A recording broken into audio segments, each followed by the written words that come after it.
نحمده ونصلي على رسوله الكريم وما بعد فاعوذ بالله من الشیطان الرجیم بسم الله الرحمن الرحیم. په بخښنې سره وخت ډېر تېر شو، باید زر تر زره خلاص شو او مېلمانه پاتې هغوی خبرې کړې، سکتور خصوصي په نمایندګۍ خبرې وکړې، خو اوس راغلم د هر څه نه مخکې جناب محترم وزیر صاحب عزیزي صاحب ته او همدغسې والي صاحب ته آغاز صاحب ټول د امارت اسلامي مسؤلینو ته که په امنیتي برخه کې دي، که په ملکي برخه کې دي، که په وزارت تجارت او خصوصا د دوی مشاورین د انسان مشر همدغسې صنعتکارانو ته او هغه امنیتي مسؤلینو ته چې پارکای صنعتي کې امنیت نیولی دی، میلمنو ته، کارګرانو ته او د رسنۍ ټولو ملګرو ته السلام علیکم ورحمت الله وبرکاته. خلاص خبرې کوم، ډېرې خبرې تخنیکي او مسلکي ډېرې وشولې، خو الحمدلله په دې باندې موږ او تاسو باور لرو چې یو خالق لرو او په دې دنیا کې موږ او تاسو ته ژوند راکړی چې هغه په خاص خاوره کې چې د افغانستان ده په دې کې پیدا کړي استو او په دې کې موږ ته په درې برخو کې مسؤلیت راکړی، د خپل خالق د دین او د دې په مقابل کې او خصوصا د ملت په مقابل کې او د وطن په مقابل کې دا ژوند تېرېدونکی دی. اوس دلته چې ناستو تقریبا درې برخو کې دوستان ناست، عام ولس مشران هم ناست، سرمایهدار هم ناست او د دولت مسؤلین هم ناست. که چېرته مخکې دوستانو خبرې وکړي که درې واړه په یو پیام سره د خپل د حکومت نه، د خپل د صنعتکار نه او د خپل د ملت د ملاتړ په خاطر باندې کلکه اراده وکړو، نو بیا به هغه خلکو ته چې خدای پاک په دې مقابل کې مسؤلیت ورکړی چې که څوک جناب وزیر صاحب دلته ناست دی، نور مسؤلین ناست دي، نو د هغه خالق په نیز به زموږ او ستاسو غاړه خلاصه وي. هغه تجار ته چې الله جل جلاله حبیب ویلی دی او هغه د خپل افغانستان د ملت په خاطر باندې، د ولس په خاطر باندې خپل دا سرمایه د نوره هم دې ته رشد ورکړي، سرمایه ګزاري وکړي او ملت په غېږ کې ونیسي، نو هماغه لقب چې مخکې پرې باز شو هغه به الله جل جلاله ورکړي.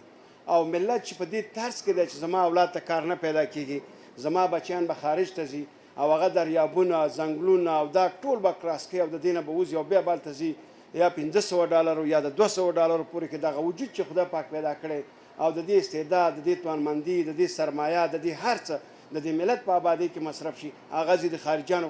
ملکونو په آبادۍ کې مصرفېږي. دوی په دې یقین او باور ولري چې هم حکومت زموږ د ملت ملاتړ کوي او هم سکتور خصوصي چې زموږ بچیانو ته کار ورکوي، په دوی باندې باور وکړو، نو انشاءالله په ټوله نړۍ کې چې دا اوس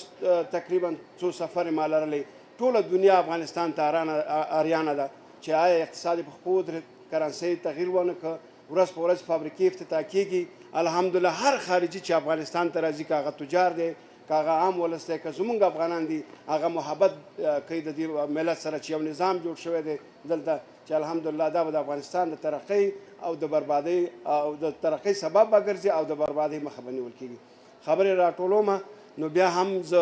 جناب والي صاحب ته، جناب وزیر صاحب ته، ټولو ته هرکلی وایم او ډاډ ورکوم په هره فابریکه کې چې سرمایه ګزاري شوې د $1,000,000 نه کمه نه ده شوې.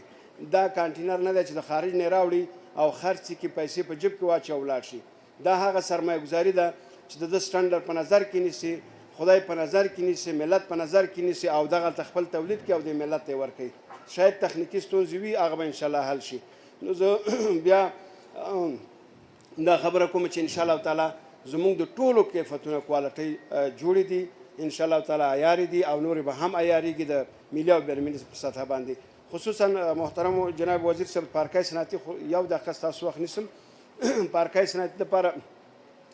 د امیر صاحب سره خصوصا د رئیس صاحب عمومي سره په دې باندې بحث کې چې کلینیک موږ نه لرو چې ځای مشخص شوی د هغې کې کلینیک باندې موږ زر ته زره کار شروع کوو چې ټولو دوستانو پارکای صنعتي موږ سره ډاډ راکړی چې په شریکه به یو سټنډرډ کلینیک جوړو. سرکونه پیدارونه تاسو ولیدل چې دا باید هر څوک داخل شي پوه شي. زه یو انډسټریال پارک ته لاړم، د امنیتي لحاظ نه الحمدلله د نهمې پولیس امنیتي ارګانونه چې دوه امنیت والا دي، پولیس دي، دوی ډېره موږ سره همکاري کړې ده چې خوشبختانه ووایم چې یو نفر زموږ اختطاف شو په 10 ساعتونو کې هغه بیرته راونیول شو. دا د ملت دپاره او زموږ دپاره د ډاډ ځای او په دې باندې ټولې نړۍ تبصرې وکړه چې یو ترکي و او هغه اختطاف شو او بیرته راوړل شو. مشترک کار کوو انشاءالله تعالی، تاسو ته ډاډ درکوو. هدف هم د الله رضا، د وطن آبادي او د خپلو ځوانانو او خپلو خلکو دپاره د کار زمینه برابرول دي. والسلام.